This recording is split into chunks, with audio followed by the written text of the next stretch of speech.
నమస్తే. మనతో పాటు చర్చల చంద్రన ప్రసాద్ తెలంగాణ ఉద్యమకారుడు మనతో ఉన్నారు. అన్న చెప్పండి, ఎట్లా అనిపిస్తుంది ఓకే టీవీ తరఫున మీకు అవార్డు ప్రదానించారు, ఎట్లా అనిపిస్తుంది? చాలా సంతోషం అనిపిస్తున్నది. ప్రభుత్వాలు తెలంగాణ ఉద్యమకారుల పోరాట ఫలితంగా, అమరవీరుల త్యాగాల ఫలితంగా ఏర్పడినటువంటి తెలంగాణ రాష్ట్రంలో అధికారంలోకి వచ్చినటువంటి రెండు ప్రభుత్వాలు గుర్తించలేదు. కానీ ఓకే టీవీ యాజమాన్యం ఉద్యమకారులను గుర్తించి గౌరవించి సత్కరించినందుకు తెలంగాణ ఉద్యమకారుల జాయింట్ యాక్షన్ కమిటీగా మేము ముందుగా వారికి ధన్యవాదాలు తెలియజేస్తున్నాను. చాలా సంతోషం. 4 సంవత్సరాల ఒక వార్షికోత్సవం ఓకే టీవీ జరుపుకోవడం అనేటువంటిది నిజాన్ని నిర్భయంగా చెప్పడంలో ఓకే టీవీ తన వంతు పాత్ర ప్రజల వైపుగా ఉండి వాళ్ళు ఈ చాలా విషయాలను ప్రజల వద్దకు చేరుస్తూ పనిచేస్తున్నందుకు మా ఉద్యమకారుల తరఫున వాళ్ళకు ధన్యవాదాలు తెలియజేస్తున్నాను. అయితే తెలంగాణ ఉద్యమంలో మేము అసంఘటిత కార్మికులుగా మొట్టమొదటిసారిగా ఈ తెలంగాణలో సబ్బండ కులాలకు హక్కులు రావాలి, ఈ తెలంగాణలో ఆంధ్ర పాలకుల దోపిడీ, అన్యాయం, అప్రజాస్వామిక పాలన, వనరుల దోపిడీకి వ్యతిరేకంగా ఖచ్చితంగా గొంతు విప్పి నడుం విప్పి అందరినీ మమేకం చేసి తెలంగాణ ఉద్యమంలో క్రియాశీలకంగా మొట్టమొదటిసారిగా తెలంగాణ రావాలని చెప్పేసి గొంతు విప్పినటువంటి సంఘం అంటే అసంఘటిత కార్మిక సంఘం అని చెప్పేసి మేము నిర్భయంగా చెప్పుకోవాల్సినటువంటి అవసరం ఉన్నది. అదేవిధంగా ఈ తెలంగాణలో అప్పుడున్నటువంటి ఆంధ్ర పాలకుల దోపిడీకి వ్యతిరేకంగా సబ్బండ వర్లాలను, కవులు, కళాకారులు, విద్యార్థులు, మేధావులతో మమేకమై ఈ తెలంగాణ ఉద్యమంలో క్రియాశీలకంగా భాగస్వామ్యమై తెలంగాణ కోసము అహర్నిశలు రాత్రింబగళ్ళు 10 సంవత్సరాలు ఈ తెలంగాణ కోసము యవ్వనాన్ని, చదువులను, అవకాశాలను వదిలేసినటువంటి అనేక మంది ఉద్యమకారులు ఎవరైతున్నారో వాళ్ళ కృషి ఫలితంగానే ఈ తెలంగాణ ఏర్పడ్డది. వాళ్ళ త్యాగాలను, వాళ్ళ పోరాటాలను,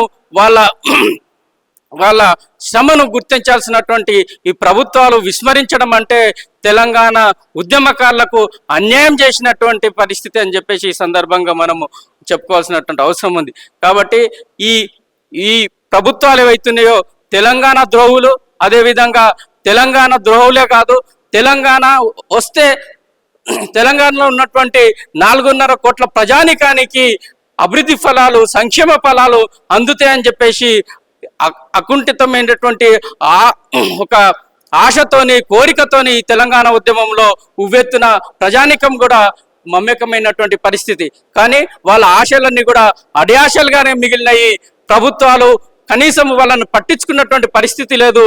వాళ్ళకి అందాల్సినటువంటి సంక్షేమం ఏదైతుందో ఈ కేసీఆర్ కుటుంబము వాళ్ళ ఇంటిలో ఖజానాను నింపుకోవడానికే వాళ్ళు ప్రయత్నం చేసిండ్రు తప్ప, పాలన చేసిండ్రు తప్ప, ఈ 10 ఏళ్ల పాలన వాళ్ళ సంక్షేమం, వాళ్ళ అభివృద్ధి కోసమే ఇక్కడ పరిపాలన జరిగింది. ఒక అప్రజాస్వామిక పరిపాలన జరిగింది తప్ప ప్రజల కోసము పరిపాలన 10 ఏళ్ళు జరిగిందని చెప్పేసి ఈరోజు జరిగిందని చెప్పేసి తెలంగాణ ప్రజానీకము అనుకోవట్లేదు.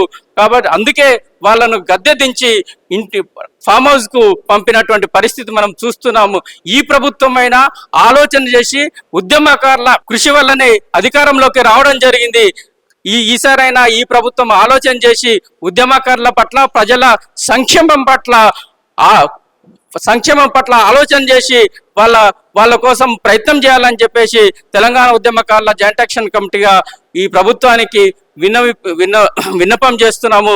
ఆ వైపుగా ప్రజాపాలన కొనసాగాలని చెప్పేసి 6 గ్యారెంటీలు అవుతున్నాయో 6 గ్యారెంటీలు తూచా తప్పకుండా వెంటనే అమలు చేయాలని చెప్పేసి అప్పుడే ఈ కాంగ్రెస్ పాలన ఏదైతుందో ప్రజాపాలన అని చెప్పేసి ప్రజలు నమ్ముతారు.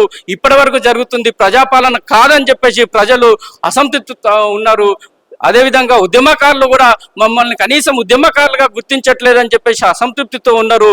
ఇదే విధమైనటువంటి పాలన కొనసాగితే కాంగ్రెస్ గడ్డు పరిస్థితి పరిస్థితులను ఎదుర్కోవాల్సి వస్తుంది. కాబట్టి ఇకనైనా కాంగ్రెస్ ప్రభుత్వము మేలుకొని ప్రజలను, ఉద్యమకారులను అభివృద్ధి చేయడం కోసము ప్రయత్నం చేయాలని చెప్పేసి, సంక్షేమ పథకాలను అమలు చేయాలని చెప్పేసి ఈ సందర్భంగా ఓకే టీవీ ద్వారా ఈ ప్రభుత్వానికి మేము విన్నపం చేస్తున్నాం. అట్లాగనే ఓకే టీవీ ప్రేక్షకులందరికీ కూడా ఖచ్చితంగా ఓకే టీవీ ఛానల్ను సబ్స్క్రైబ్ చేయండి, లైక్ చేయండి, షేర్ చేయండి అని చెప్పేసి ఈ సందర్భంగా విజ్ఞప్తి చేస్తున్నాం.